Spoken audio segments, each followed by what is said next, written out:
Hi aspirants, ఈరోజు topic వచ్చేసి AP previous టెట్లలో వచ్చిన మెథడాలజీ బిట్స్ అనేవి డిస్కస్ చేస్తున్నాము. సో అందులో భాగంగా ఆల్రెడీ నేను రీసెంట్గా తెలుగు మెథడాలజీ 2 సెషన్లలో జరిగిన పేపర్స్ అనేవి అనాలిసిస్ చేశాను. సో ఈరోజు వచ్చేసి మ్యాథ్స్ మెథడాలజీ. సో మ్యాథ్స్ మెథడాలజీలో ఏ విధంగా బిట్స్ ఫ్రేమ్ అయ్యాయి అనేది ఈ వీడియోలో చూద్దాము. ఈరోజు కూడా 2 సెషన్స్ తీసుకున్నాను, అంటే 12 బిట్స్ అనేవి ఈ వీడియోలో కవర్ చేశాను. సో వీడియో అనేది ఏపీ వాళ్ళది కదా, తెలంగాణకు యూజ్ అవ్వదు అనుకోవద్దు. తెలంగాణ వాళ్ళకు కూడా ఈ మెథడాలజీ బిట్స్ అనేవి యూజ్ అవుతాయి. సో ఇంకా ఎవరికైనా తెలియని వాళ్ళు ఉంటే వాళ్ళకి వీడియోని పాజ్ చేయండి. సో ప్రతి ఒక్కరూ కంటెంట్ని యూజ్ చేసుకోండి. సో వీడియో మీకు యూస్ఫుల్గా అనిపిస్తే తప్పకుండా ఒక లైక్ చేయండి, అండ్ కుదిరితే హై పాయింట్స్ కూడా ఇవ్వడానికి ట్రై చేయండి. సో ఈరోజు మ్యాథ్స్ బిట్స్లో ఫస్ట్ బిట్ చూడండి. గణిత బోధన యొక్క సాధారణ లక్ష్యం కానిది ఏది అని అడిగాడు. అంటే గణితాన్ని బోధించాలి, సో ఆ గణితాన్ని బోధిస్తున్నప్పుడు దాని యొక్క లక్ష్యం కానిది ఏది అని అడుగుతున్నాడు. ఓకే, ఫస్ట్ ఆప్షన్ చూడండి, గణితం నేర్చుకోవడం పిల్లల హక్కు. ఎస్, ఇది గణిత బోధన యొక్క లక్ష్యమే కదా, గణితం నేర్చుకోవడం అనేది పిల్లల యొక్క హక్కే అవుతుంది. నెక్స్ట్, పిల్లలందరికీ గణిత అభ్యసనం అనేది ఆనందంగా జరగాలి. ఎస్, మ్యాథ్స్ లెర్నింగ్ అనేది పిల్లలకి ఎప్పుడూ కూడా ఆనందంగా అనిపించాలే కానీ స్ట్రెస్గా అనిపించకూడదు. సో ఇది కరెక్టే. నెక్స్ట్, పిల్లలు అర్థవంతమైన సమస్యలను రూపొందిస్తారు మరియు సాధిస్తారు. చూడండి, గణితం బోధించేటప్పుడు పిల్లలే సమస్యలను రూపొందించి పిల్లలే సాధిస్తారా అండి? చెప్పండి. పిల్లలే రూపొందిస్తే అది గణిత బోధన యొక్క లక్ష్యం ఎందుకు అవుతుంది? పిల్లలు ఇచ్చిన సమస్యలని వాళ్ళకున్న టాలెంట్తో సాల్వ్ చేస్తారే తప్ప వాళ్ళే సమస్యలను రూపొందిస్తారా అండి? ప్రతి సమస్యని వాళ్ళే రూపొందిస్తే మనకు టెక్స్ట్ బుక్ ఎందుకండి ఇంకా? సో ఇది రాంగ్ కదా. సో ఇది గణిత బోధన యొక్క లక్ష్యం కాదు అని చెప్పి తీసుకోవచ్చు. నెక్స్ట్, గణిత బోధన అభ్యసనం సాధారణ జీవితానికి మాత్రమే ఉపయోగపడటమే కాకుండా గణితీకరణకు దారి తీసేలా ఉండాలి. ఎస్, కరెక్టే కదండి. చూడండి, జస్ట్ వీటన్నింటినీ ఒకసారి క్లారిటీగా చదివినా కానీ మనకు థర్డ్ ఆప్షన్ అనేది రాంగ్గా కన్సిడర్ చేయవచ్చు. ఓకే, మిగిలినవన్నీ కూడా గణిత బోధన యొక్క లక్ష్యంగా తీసుకుంటాం. క్లియర్? నెక్స్ట్ బిట్, ఎవరైనా ఇంగ్లీష్ మీడియం వాళ్ళు ఉంటే ఒకసారి వీడియోని పాజ్ చేసి చూసుకోండి. కొంచెం జూమ్ చేస్తున్నాను. వినియోగ లక్ష్యమునకు సంబంధించిన స్పష్టీకరణలు ఏంటి? ఓకే, జ్ఞానానికి కొన్ని స్పష్టీకరణలు ఉంటాయి, అవగాహనకి ఉంటాయి, వినియోగానికి ఉంటాయి. సో అవగాహనకైతే నేను చెప్పాను V5 SP AB UP అని చెప్పాను. బట్ ఇక్కడ వినియోగానికి అడిగాడు. సో వినియోగం యొక్క స్పష్టీకరణలు చూసినట్లయితే సామాన్యీకరణం చేయడం వినియోగం యొక్క స్పష్టీకరణనే అవుతుంది. విశ్లేషణ చేయడం కూడా వినియోగం యొక్క స్పష్టీకరణనే. బట్ దోషాలను గుర్తించడం అనేది కాదండి. దోషాలను గుర్తించడం అనేది అవగాహన యొక్క స్పష్టీకరణ అవుతుంది. ఓకే, నెక్స్ట్, సంబంధాలను స్థాపించడం కూడా వినియోగం యొక్క లక్ష్యమే అవుతుంది. బట్ సంబంధాలను గుర్తించటం అయితేనేమో అది అవగాహన అవుతుంది, సంబంధాలను స్థాపించడం అయితేనేమో వినియోగం అవుతుంది. ఓకే, ఇంకా ఉంటాయి. కార్యకారక సంబంధాలను స్థాపించడం కావచ్చు, కారణాలను తెలపడం కావచ్చు, పరికల్పనలు చేయడం, ప్రాగుప్తీకరించడం, దత్తాంశాలను బట్టి నిర్ణయాలను చేయడం, శాస్త్ర పరిశీలనలను వ్యాఖ్యానించడం, ఇవన్నీ కూడా వినియోగం యొక్క స్పష్టీకరణలు. బట్ ఇక్కడ దోషాలను గుర్తించడం అనేది అవగాహన అవుతుందే తప్ప వినియోగం కాదు. బట్ ఇక్కడ ఆప్షన్లో ప్రతి ఆప్షన్లో సి అనేది ఇచ్చాడు, బట్ ఫైనల్ కీలో మాత్రం ఈ 2 ఆన్సర్స్ ఇచ్చాడండి. ఓకే, బట్ యాక్చువల్గా అయితే చూస్తే సి అనేది రాంగ్. అసలు సి అనేది వినియోగం యొక్క లక్ష్యం కానే కాదు, ఇది అవగాహన యొక్క లక్ష్యం అవుతుంది. బట్ ఈ 2 ఆప్షన్స్ కరెక్ట్గా ఇచ్చాడు. But according to the text book దోషాలను గుర్తించడం అనేది అవగాహన కిందికి తీసుకుంటాం. 3 కూడా మనకు వినియోగ లక్ష్యంగా తీసుకోవాలి. క్లియర్? నెక్స్ట్ బిట్, విద్యార్థి క్రియాత్మక భాగస్వామిగా ఉండే గణిత బోధనా పద్ధతుల జంట. ఓకే, అంటే విద్యార్థి కంపల్సరిగా ఇక్కడ ఇచ్చిన మెథడ్లో యాక్టివ్గా ఉండాలి, యాక్టివ్గా ఉండి అందులో పార్టిసిపేట్ చేయాలన్నట్టు. ఓకే, అంటే విద్యార్థి యొక్క భాగస్వామ్యం కూడా మనకి ఈ క్రింద ఇచ్చిన మెథడ్లో కనిపించాలి. అలా కనిపించే జంట ఏది అని అడుగుతున్నాడు. ఓకే, ఫస్ట్ ఆప్షన్లో అన్వేషణ పద్ధతి, నిగమన పద్ధతి ఇచ్చాడు. అన్వేషణ పద్ధతి అంటేనే అన్వేషించడం అంటేనే కనుక్కోవడం కదండి. సో అన్వేషణ పద్ధతిలో కంపల్సరీగా విద్యార్థే అన్వేషించి సమాధానం తెలుసుకుంటాడు. ఓకే, ఇప్పుడు ఎగ్జాంపుల్గా ఒక త్రిభుజం ఉంది, త్రిభుజం యొక్క కోణాలను కొలిచి రాయండి అంటే త్రిభుజం యొక్క కోణాలను కొలుస్తున్నాడు అంటే అక్కడ విద్యార్థి యొక్క భాగస్వామ్యం ఉంటుంది కదండి. అంటే ఇక్కడ విద్యార్థి ప్రతి సమస్యను కూడా కనుక్కుంటాడు అన్నట్టు, కనుక్కొని సమాధానాన్ని వచ్చేలాగా చేస్తాడు. సో అంటే అన్వేషిస్తున్నాడు అంటే అందులో విద్యార్థి కంపల్సరిగా యాక్టివ్గా ఉంటాడు. సో అన్వేషణ పద్ధతి అనేది విద్యార్థి యొక్క కేంద్రీకృత పద్ధతి అని చెప్పొచ్చు. ఓకే, నెక్స్ట్ నిగమన పద్ధతి. నిగమన పద్ధతి అంటేనే ఇక్కడ ప్రిన్సిపల్ నుండి ఎగ్జాంపుల్కి వెళ్తాం, అంతే కదండి. సూత్రం నుండి ఎగ్జాంపుల్కి వెళ్తాం అంటే ఆల్రెడీ అక్కడ సూత్రం ఉంది. ఆల్రెడీ అక్కడ సూత్రం ఉన్నప్పుడు విద్యార్థి మళ్ళీ కొత్తగా కనుక్కోవాల్సిన అవసరం ఉంటుందా? ఉండదు కదండి. జస్ట్ సూత్రం ఉంది, ఆ సూత్రాన్ని ఇంప్లిమెంట్ చేసుకుంటూ ఆన్సర్ అనేది తీసుకొస్తాడు. సో అలాంటప్పుడు విద్యార్థి భాగస్వామ్యం ఉంటుందా? ఉండదు. సో నిగమన పద్ధతి అనేది కాదు మనకు. ఓకే, నెక్స్ట్ ఆగమన పద్ధతి ఉంది, సంశ్లేషణ పద్ధతి ఉంది. చూడండి, ఆగమన పద్ధతి అంటేనే ఎగ్జాంపుల్స్ నుంచి ప్రిన్సిపల్కి వెళ్తాం, అవునా? అంటే ఎగ్జాంపుల్ నుండి సూత్రానికి వెళ్తాం. సో ఇక్కడ ఎగ్జాంపుల్ నుండి వెళ్తున్నాము అంటే ప్రతి ఎగ్జాంపుల్ అంటే డిఫరెంట్ ఎగ్జాంపుల్స్ ఆధారంగా విద్యార్థి సూత్రాన్ని కనుగొంటాడు. సో అలా కనుక్కున్నప్పుడు కంపల్సరీగా అందులో విద్యార్థి పాత్ర ఉంటుంది కదండి. సో ఆగమన పద్ధతిలో విద్యార్థి పాత్ర కనబడుతుంది. మరి సంశ్లేషణ పద్ధతి అవుతుందా? అవ్వదు. ఎందుకు? సంశ్లేషణ పద్ధతి అంటేనే విడివిడి భాగాలుగా ఉన్న వాటిని ఏకమొత్తంగా చేసి కనుక్కుంటాడు. ఇక్కడ విద్యార్థి భాగస్వామ్యం కనబడదు. సో సంశ్లేషణ పద్ధతి అవ్వదు. నెక్స్ట్ ఆగమన అవుతుంది, బట్ నిగమన అవుతుందా? అవ్వదు. చూడండి, అన్వేషణ పద్ధతి అవుతుంది, ఆగమన పద్ధతి ఎగ్జాంపుల్స్ నుంచి వెళ్తాం కాబట్టి అందులో కూడా విద్యార్థి పాత్ర క్రియాత్మకంగా ఉంటుంది. సో కాబట్టి అన్వేషణ ఆగమన పద్ధతిలో విద్యార్థి క్రియాత్మక భాగస్వామ్యం అనేది కనబడుతుంది. సో 4th వన్ అనేది మనం కరెక్ట్గా తీసుకుంటాం. ఓకే, ఇది బిట్కి ఎక్స్ప్లెనేషన్. కేంద్ర ప్రభుత్వం ప్రాథమిక పాఠశాలల కొరకు నల్లబల్ల పథకాన్ని ప్రారంభించిన సంవత్సరం ఏంటి? చూడండి, నల్లబల్ల పథకం అంటే ఓబీబీని ఎన్పిఈ 1986 తీసుకొచ్చిందండి. ఓకే, ఓబీబీని తీసుకొచ్చింది ఎవరు అంటే ఎన్పిఈ 1986 తీసుకురావడం జరిగింది. బట్ దీన్ని కేంద్ర ప్రభుత్వం ప్రాథమిక పాఠశాలల కొరకు ఎప్పుడు ప్రారంభించింది అంటే కేంద్ర ప్రభుత్వం ప్రారంభించిన సంవత్సరం అయితే 1987లో ప్రారంభించడం జరిగిందండి. ఓకే, దీన్ని తీసుకొచ్చింది ఎవరు అంటే ఎన్పిఈ 1986 తీసుకొచ్చింది. కేంద్ర ప్రభుత్వం ప్రాథమిక పాఠశాలకు కేటాయించింది ఏ సంవత్సరం అంటే 1980 కేటాయించడం జరిగింది. ఓకే, నెక్స్ట్ బిట్ చూడండి, మోరిసన్ నమూనా పాఠ్యపథకంలోని సోపానాలను వరుస క్రమంలో అమర్చండి. ఓకే, మోరిసన్ నమూనా గురించి రావడం జరిగింది. సో మనకి పీరియడ్ పథకం ఉంటుంది కదండి. సో ఈ పీరియడ్ పథకంలో అంటే పీరియడ్ ప్లాన్ రాసేటప్పుడు ఆ పీరియడ్ పథకంలో మనకి నమూనా అని చెప్పేసి ఉంటుందండి. ఓకే, ఈ పీరియడ్ పథక నమూనాలు మనకు 4 రకాలుగా ఉంటాయండి. ఓకే, ఆ 4 రకాల నుండే ఈ బిట్ అనేది ఫ్రేమ్ అయింది. దాంట్లో ఫస్ట్ది ఏంది అంటే హెర్బార్ట్ నమూనా అని ఉంటుంది. నెక్స్ట్ వన్ యూనిట్ నమూనా ఉంటుంది. నెక్స్ట్ వన్ మూల్యాంకనాధార నమూనా అని ఉంటుంది. నెక్స్ట్ వన్ ఆర్సీఈఎం నమూనా అని ఉంటుందండి. ఓకే, సో ఈ హెర్బార్ట్ నమూనాలో మనకి 6 అంశాలు ఉంటాయి కదండి. సో ఏమేమిటివి అవి? సన్నాహం, సమర్పణ, సంసర్గం, సాధారణీకరణం, అన్వయం, పునర్విమర్శ అని చెప్పేసి ఈ 6 సోపానాలు ఉంటాయి. అదేవిధంగా యూనిట్ నమూనా ఉంటుంది. ఈ యూనిట్ నమూనాని రూపొందించింది ఎవరు అంటే ఈ హెన్రీ మోరిసన్ అనే అతను రూపొందించడం జరిగింది. ఓకే, సో ఈ యూనిట్ నమూనా అనేది విషయ నైపుణ్యాలకు ప్రాధాన్యతనిచ్చే నమూనా. ఓకే, సో ఈ యూనిట్ నమూనాలోనే మనకి 5 సోపానాలు అనేవి కనబడతాయి. ఓకే, ఆ సోపానాలు ఇక్కడ ఇచ్చాడు. సో వాటిని ఆర్డర్లో పెట్టడం అనేది చాలా ఇంపార్టెంట్. అక్కడ నుండే ఈ బిట్ అనేది ఫ్రేమ్ అయింది. ఓకే, సో దీంట్లో ఏ విధంగా ఉంటాయి సోపానాలను చూసినట్లయితే ఫస్ట్ మనకు శోధన ఉంటుంది. శోధన అంటే అన్వేషణ అని అర్థం. ఓకే, శోధన. నెక్స్ట్ సోపానం ప్రదర్శన అని ఉంటుంది. నెక్స్ట్ సాంశీకరణ ఉంటుంది. నెక్స్ట్ వ్యవస్థీకరణ ఉంటుంది. నెక్స్ట్ వల్లెవేయడం అని ఉంటుందండి. ఓకే, వల్లెవేయడం అనేది లాస్ట్లో ఉంటుంది. సో మొబైల్ ఎక్స్ప్లెనేషన్ కాబట్టి కొద్దిగా హ్యాండ్ రైటింగ్ అనేది క్లారిటీగా ఉండదు, కొద్దిగా అడ్జస్ట్ చేసుకోండి. జస్ట్ రీకాల్ చేసుకోవడానికి మాత్రమే చెప్తున్నాను. సో ఫస్ట్ శోధన, ప్రదర్శన, సాంశీకరణం, వ్యవస్థీకరణం, వల్లెవేయడం. ఓకే, సో ఇక్కడ శోధన అంటే ఏంటంటే విద్యార్థిని ఒక పాఠం వినడానికి సిద్ధం చేసేదే మనం శోధన అని చెప్తాం.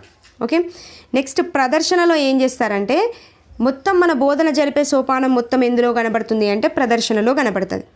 ఓకే, మరి బోధన జరిగిన అనంతరం చర్చలు సమావేశాలు ఉంటాయి కదా, అవన్నీ కూడా మనకి సాంశీకరణలో కనబడతాయి. ఓకే, నెక్స్ట్ పాఠం యొక్క అంశాలన్నింటినీ తిరిగి గుర్తు చేసుకుంటారు కదండి. సో అదంతా కూడా మనకి వ్యవస్థీకరణంలో కనబడుతుంది. సో మూల్యాంకనం చేసేదంతా కూడా మనకి వల్లె వేయడం అనే టాపిక్లో మనం చూడొచ్చు. అంటే మౌఖికంగా కావచ్చు, లిఖితపూర్వకంగా కావచ్చు, ఏ విధంగా వల్లె వేస్తారనేది ఇందులో కనబడుతుంది. ఓకే, సో దీన్ని వరుస క్రమంలో అమర్చాలి కాబట్టి ఫస్ట్ ఉండేది ఏంది, శోధన అనేది ఉంటుంది. సో డి అనేది మనం ఫస్ట్ తీసుకుంటాం. సో ఏ ఆప్షన్ ఉంది, 4th ఆప్షన్లో మాత్రమే డి ఉంది. సో 4th ఆప్షన్ అనేది కరెక్ట్గా తీసుకుంటాం. చూడండి, ఫస్ట్ శోధన డి, నెక్స్ట్ ప్రదర్శన కదా ఏ, నెక్స్ట్ సాంశీకరణం కదా బి, నెక్స్ట్ వ్యవస్థీకరణం సి, లాస్ట్లో ఈ వల్లె వేయడం అనేది వస్తుంది. ఓకే, ఇది ఈ టాపిక్ నుండి ఈ బిట్ అనేది ఫ్రేమ్ అయింది. జస్ట్ రీకాల్ చేసుకుంటారని కంప్లీట్ ఇన్ఫర్మేషన్ ఇచ్చాను, చూసుకోండి. నెక్స్ట్ బిట్ చూడండి, జనరల్ బిట్ ఈజీగా థింక్ చేసి పెట్టచ్చు. వ్యాసరూప ప్రశ్నలను తయారు చేయాలి అంటే ఎస్సే టైప్ క్వశ్చన్స్ని రెడీ చేస్తున్నాం. సో ఆ రెడీ చేసేటప్పుడు ఉపయోగించకూడని పదం, ఏ పదాన్ని ఉపయోగించకూడదు అని అడుగుతున్నాడు. ఓకే, ఎస్సే టైప్ క్వశ్చన్స్ ఉంటాయి, దాంట్లో మనం ఏ విధమైన పదాన్ని ఉపయోగించాం, ఏ విధమైన పదాన్ని చూడండి, పోలికలను తెలుపుము. సో ఒక వ్యాసరూప క్వశ్చన్ ఇచ్చాము అంటే ఆ రెండింటి మధ్య పోలికలను తెలపండి అని చెప్పేసి అడుగుతారు కదా. సో ఇది ఇవ్వచ్చు. నెక్స్ట్ భేదాలను తెలపండి. ఇప్పుడు కేంద్ర ప్రభుత్వం రాష్ట్ర ప్రభుత్వం మధ్య భేదాలు ఏంటివో తెలపండి అని చెప్పేసి వ్యాసరూప క్వశ్చన్ ఇవ్వచ్చు కదా, ఇవ్వచ్చు. సో ఇది కరెక్టే.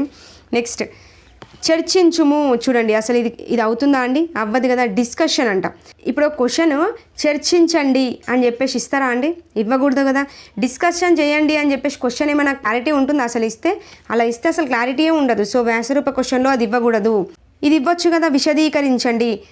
ఏదైనా ఒక టాపిక్ ఇచ్చేసి ఆ టాపిక్ని విశదీకరించండి అని చెప్పేసి అడగొచ్చు కదా, అడగొచ్చు. సో ఈ 3 అడగొచ్చు. చర్చించండి, డిస్కషన్ మాత్రం కంపల్సరీగా అడగడానికి ఛాయిస్ ఉండదు. సో జనరల్గా థింక్ చేసి కూడా పెట్టొచ్చు ఇది. సో 3rd ఆప్షన్ అనేది కరెక్ట్గా తీసుకుంటాం, ఎందుకంటే నాట్ అన్నాడు కాబట్టి. నెక్స్ట్ బిట్ జతపరచండి అని చెప్పేసి ఇచ్చాడు. కొంతమంది వ్యక్తులను ఇచ్చేసి వారు గణితం గురించి ఏం చెప్పారు అనేది అడిగాడు. సో దాన్ని మనం చూడాలి. సో జూమ్ చేస్తున్నాను, చూడండి, ఆగస్టు కోమ్టే అనగానే ఏ విధంగా గుర్తుపెట్టుకోవాలంటే ఆగస్ట్ అనేది ఎప్పుడు కూడా ప్రత్యక్షంగా రాదు, పరోక్షంగా వస్తుంది అని గుర్తుపెట్టుకోవాలి. ఓకే, ఆగస్ట్ పరోక్షంగా వస్తుంది, ఆగస్ట్ అనే నెల పరోక్షంగా వస్తుందని గుర్తుపెట్టుకోవాలి. సో ఆగస్టు కోమ్టే అనగానే గణితం అంటే పరోక్ష మాపనం అని చెప్పింది ఎవరు అంటే ఆగస్టు కోమ్టే అని చెప్పి గుర్తుపెట్టుకోవాలి. ఓకే, ఆగస్ట్ అంటే పరోక్ష అని గుర్తుపెట్టుకోండి. సో ఏకి 2 ఎక్కడుంది, so 2nd option, 4th option, 2 options వెళ్ళిపోతాయి. నెక్స్ట్ అరిస్టాటిల్ అనగానే అరిసె పరిమాణం గురించి మాట్లాడతాం అన్నట్టు. ఓకే, అరిసె యొక్క పరిమాణం గురించి తెలపాలి. సో అరిస్టాటిల్ అనగానే గుర్తుకు రావాల్సింది గణితం అంటే పరిమాణ శాస్త్రం అని గుర్తుకు రావాలి. So B1. So 4th option కూడా వెళ్ళిపోతుంది. సో 2nd ఆప్షన్ అనేది కరెక్ట్గా తీసుకుంటాం. ఓకే, సో అరిసె యొక్క పరిమాణం గురించి తెలపాలి. ఆగస్టు కోమ్టే, ఆగస్ట్ అనేది పరోక్షంగా వస్తుంది. నెక్స్ట్ బెంజమిన్ పియర్స్ అంటే గణితం అంటే అవసరమైన నిర్ధారణలను రాబట్టే శాస్త్రం. ఓకే, అవసరమైన వాటి గురించి మాట్లాడింది ఎవరు అంటే బెంజమిన్ పియర్స్. ఓకే, ఇది. నెక్స్ట్ డిస్కార్టెస్ క్రమం మరియు మాపనాల శాస్త్రం అని గుర్తుకు రావాలి. ఓకే, సో 2nd వన్ అనేది ఆన్సర్గా తీసుకుంటాం. సో ఇది ఫస్ట్ చాప్టర్ నుండి బిట్ అనేది ఫ్రేమ్ అయింది, చూసుకోండి. నెక్స్ట్ బిట్ ఒకసారి బిట్ని చూసుకోండి. రైట్, జూమ్ చేస్తున్నాను. భావావేశ రంగం గురించి పడింది. భావావేశ రంగంలోని లక్ష్యములను సరైన క్రమంలో అమర్చండి. ఓకే, సో ఇది విద్యా లక్ష్యాల నుండి పడింది. భావావేశ రంగం గురించి వచ్చింది. ఓకే, భావావేశ రంగంలో మనకి లక్ష్యాలు ఉంటాయి కదండి. ఇప్పుడు జ్ఞానాత్మక రంగంలో కూడా 6 లక్ష్యాలు ఉంటాయి, భావావేశ రంగంలో 5 ఉంటాయి, మానసిక చలనాత్మక రంగంలో కూడా 5 ఉంటాయి. ఓకే, మరి భావావేశ రంగంలో ఉన్న లక్ష్యాలను సరైన క్రమంలో అమర్చాలి. దాని యొక్క క్రమం కూడా ఇంపార్టెంట్. సో క్రమంగానే గుర్తుపెట్టుకోవాలి. ఎట్లా పడితే అట్లా గుర్తుపెట్టుకోవడానికి స్కోప్ అనేది ఉండదు. ఓకే, సో భావావేశ రంగంలో ఫస్ట్ ఏముంటుంది అంటే గ్రహించడం అని ఉంటుందండి. ఓకే, ఫస్ట్ భావాలను గ్రహించాలి, ఇలా గుర్తుపెట్టుకోండి. ఫస్ట్ భావాలను గ్రహించాలి, ఆ గ్రహించిన వాటికి ప్రతిస్పందించాలి. ఓకే, సో ప్రతిస్పందించడం, ఆ ప్రతిస్పందించిన దానికి విలువ కట్టాలి. ఓకే, సో విలువ కట్టడం. నెక్స్ట్ విలువ కట్టాక దానికి వ్యవస్థాపనం అనేది చేయాలి. తరువాత చేయాల్సింది శీలస్థాపనం. ఓకే, ఈ విధంగా గుర్తుపెట్టుకోండి. ఫస్ట్ గ్రహించడం, ప్రతిస్పందించడం, విలువ కట్టడం, వ్యవస్థాపనం, శీలస్థాపనం. ఓకే, సో ఇందులో అత్యంత సులభమైనది అంటే ఫస్ట్ ఉండేది అంటే గ్రహించడం, అత్యంత క్లిష్టమైనది అంటే లాస్ట్ ఉండేది శీలస్థాపనం అని చెప్పాలి. ఓకే, సో ఫస్ట్ ఏం రావాలి, గ్రహించడం అనేది రావాలి. ఎక్కడుంది, సి. సో సి ఆప్షన్ ఎక్కడుందండి, సో థర్డ్ ఆప్షన్లో మాత్రమే ఫస్ట్ వన్ సి ఉంది. సో ఇదే మనం కరెక్ట్గా తీసుకుంటాం.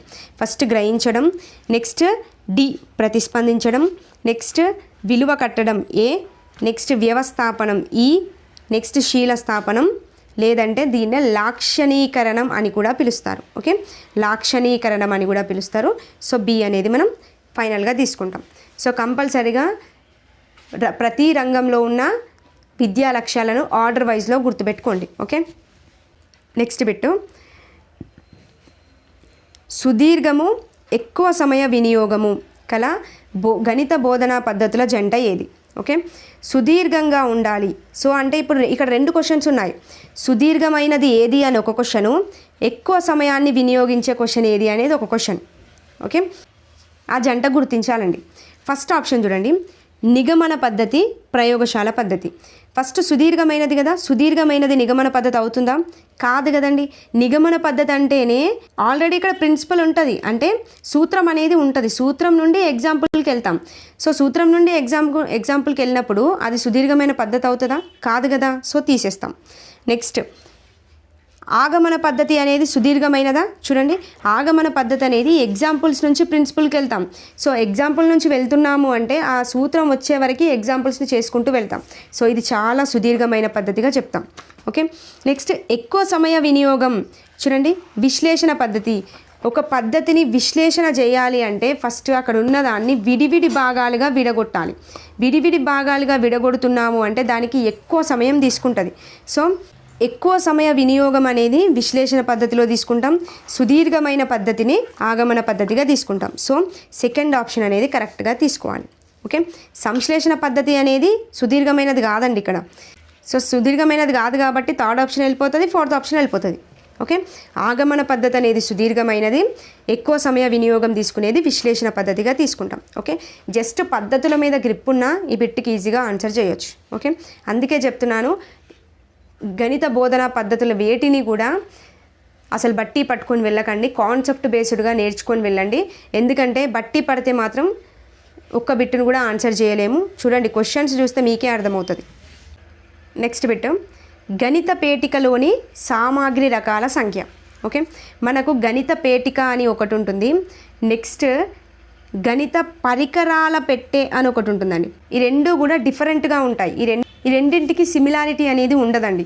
గణిత పేటిక వేరు, గణిత పరికరాల పెట్టె వేరు. ఓకే, గణిత పరికరాల పెట్టె అంటే ఇప్పుడు మనం చిన్నప్పుడు మ్యాథ్స్ బాక్స్ అనేది యూజ్ చేస్తుంటాం కదండి, దాన్ని ఏమంటాం, జామెట్రీ బాక్స్ అంటాం. సో ఈ జామెట్రీ బాక్స్లో ఏమేమి ఉంటుండే, స్కేలు, కోణమానిని, వృత్తలేఖిని, విభాగిని ఉంటుండే కదా. సో దానిని, ఆ జామెట్రీ బాక్స్ని గణిత పరికరాల పెట్టె అంటామండి. ఓకే, మరి గణిత పేటిక అంటే ఏంటంటే ఇది ఒక మ్యాథ్స్ కిట్ అండి. ఓకే, దీన్ని ప్రవేశపెట్టాలి అని చెప్పేసి ఓబీబీ సూచిస్తుందండి. ఓకే, ఓబీబీ అంటే ఆపరేషన్ బ్లాక్ బోర్డ్ అనేది ఈ గణిత పరికరాల పేటికను సూచించడం జరిగింది. ఓకే, సో దీంట్లో మనకు 7 రకాల ఉపకరణాలు అనేవి సూచించారండి. ఓకే, 7 రకాల ఉపకరణాలు ఉంటాయి. సో సామాగ్రి రకాల సంఖ్య ఎంత అంటే 7. 7 రకాల ఉపకరణాలు అనేవి ఉంటాయి. సో మనకి మ్యాక్సిమం బిట్ అనేది గణిత బోధనోపకరణాల్లో ఇక్కడ నుంచే బిట్ అనేది ఫ్రేమ్ అవుతుంది. ఆ 7 ఏంటి అనేది కూడా ఇంపార్టెంట్. ఏమేమి ఉంటాయండి జస్ట్ రీకాల్ చేసుకోండి. పూసల చట్రం అబాకస్ అనేది ఉంటుంది, నెక్స్ట్ డామినో కార్డులు అనేవి ఉంటాయి, నెక్స్ట్ ఇంకేంటి ఘనాకారపు పెట్టె ఉంటుంది, నెక్స్ట్ క్యూసేనియర్ పట్టీలు ఉంటాయి, నెక్స్ట్ నేపియర్ పట్టీలు, భిన్నాల చట్రము, నెక్స్ట్ జ్యామితీయ పరికరాల పెట్టె ఉంటాయి కదా. సో ఈ 7 ఉంటాయండి మనకి. పూసల చట్రం, డామినో కార్డులు, ఘనాకారపు కడ్డీలు, క్యూసెనియర్ పట్టీలు, నేపియర్ పట్టీలు, భిన్నాల చట్రము, జ్యామితీయ ఘనాకారాల పేటిక అనేది ఉంటుంది. ఓకే, ఇది గణిత పేటికలో ఉండే సామాగ్రి సంఖ్య. సో సామాగ్రి సంఖ్య 7. అవి ఏమేమిటి అంటే ఇవి. సో దీంట్లో నుండే మ్యాక్సిమం బిట్ అనేది ఫ్రేమ్ అవుతుంది. ఓకే, సో ఈ బిట్కు ఆన్సర్ 7 అనేది ఆన్సర్. గణిత పరికరాల పెట్టెనా గణిత పేటికనా అనేది క్లారిటీగా గుర్తుపెట్టుకోండి. విద్యార్థి పొందిన భావనల స్థిరీకరణను పరీక్షించడానికి ఉద్దేశించబడిన పాఠ్యపుస్తక శీర్షిక ఏంటి? ఓకే, సో విద్యార్థి కొన్ని భావనలను పొందాడండి. సో ఆ భావనలను స్థిరీకరణను పరీక్షించాలి. సో దాన్ని పరీక్షించడానికి ఉద్దేశించిన పాఠ్యపుస్తక శీర్షిక ఏంటి అంటే ప్రయత్నించండి అనేది శీర్షికగా తీసుకుంటాం. ఓకే, అంటే విద్యార్థి పొందిన భావనలు ఉంటాయి కదా, భావనలను పరీక్షించడానికి ఉద్దేశించబడిన పాఠ్యపుస్తక శీర్షిక ఏంటి అంటే ప్రయత్నించండి అనేది తీసుకుంటాం. ఓకే, గుర్తుపెట్టుకోండి. నెక్స్ట్ బిట్, ప్రస్తుత విద్యా విధానం శిశు కేంద్రీకృతంగా ఉండాలని, విద్యార్థి సమగ్ర వికాసానికి దోహదపడేలా ఉండాలని సూచించింది ఎవరు? ఓకే, చూడండి, ఇందులో 2 క్వశ్చన్స్ ఉన్నాయండి. ఓకే, ప్రస్తుతం విద్యా విధానం శిశు కేంద్రీకృతంగా ఉండాలి అనేది ఒక క్వశ్చను, విద్యార్థి సమగ్ర వికాసానికి దోహదపడేలా ఉండాలి అనేది సెకండ్ క్వశ్చన్. ఓకే, గుర్తుపెట్టుకోండి, విద్యార్థి సమగ్ర వికాసానికి దోహదపడేలా ఉండాలి అంటే విద్యార్థి యొక్క సమగ్ర మూర్తిమత్వానికి సంబంధించింది అని చెప్పింది ఎవరు అంటే RTE 2009 మాత్రమే చెప్తుంది. ఓకే, విద్యార్థి సమగ్ర వికాసానికి దోహదపడాలి అని చెప్పింది RTE 2009. ఓకే, శిశు కేంద్రీకృతంగా ఉండాలి. చూడండి, శిశు కేంద్రీకృత విద్యా విధానం గురించి మాట్లాడింది ఎవరండి? NCF 2005 కదా శిశు కేంద్రీకృత విద్యా విధానం గురించి మాట్లాడింది. సో NCF 2005 అనగానే శిశు కేంద్రీకృతంగా ఉండాలి విద్య అనేది గుర్తుపెట్టుకోండి. విద్యార్థి సమగ్ర వికాసానికి దోహదపడాలి అని అన్నది ఎవరు అంటే RTE 2009. Okay, so third option అనేది కరెక్ట్గా తీసుకుంటాం. ఇవ్వండి, టోటల్గా 12 బిట్స్ అనేవి డిస్కస్ చేసాము. సో ప్రతి బిట్ ఇంపార్టెంటే, క్లారిటీగా చూసుకోండి. సో వీడియో మీకు యూస్ఫుల్గా అనిపిస్తే తప్పకుండా లైక్ చేయండి. అండ్ నెక్స్ట్ వీడియోలో మళ్ళీ కలుద్దాం. థ్యాంక్ యూ అండి. Thank you for watching.